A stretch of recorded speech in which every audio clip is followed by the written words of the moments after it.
Today though I want to look at some things today.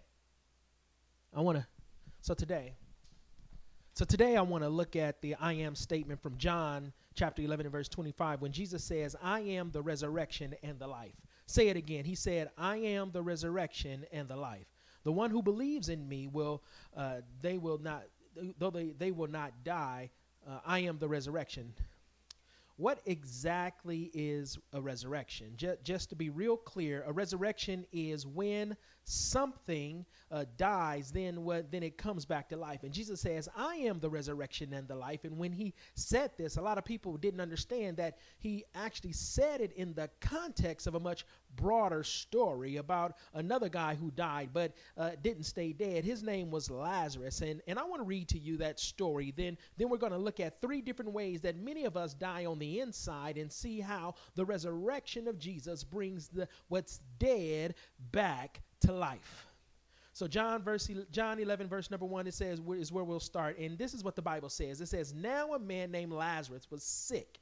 And we're going to find out he wasn't just sick, but he was so sick he was going to die. And he was from Bethany, the village of Mary and her sister Martha. And then verse 3 says, "So the sisters sent word to Jesus, and they said, 'Lord, the one you love is sick.'"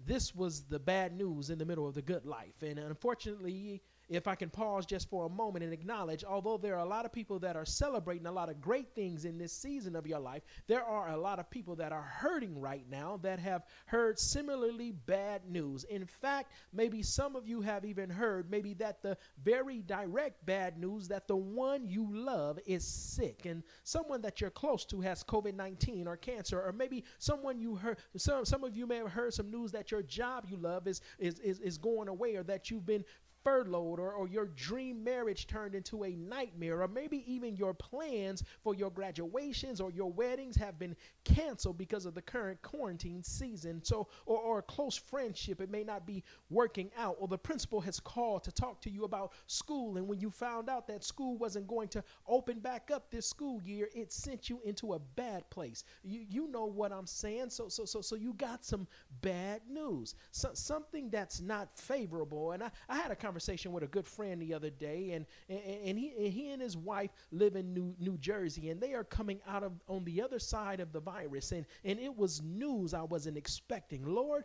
the one you love is sick."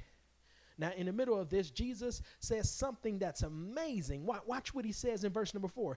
Verse number 4, Jesus says this. He says, "When he heard this news," Jesus said, "this sickness will not end in death." Then he says, "No, it is for what?"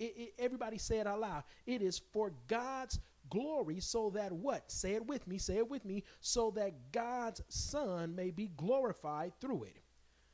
Now, this very thing that you would never have want to happen, God is going to bring glory to himself through the worst news that you could have ever imagined.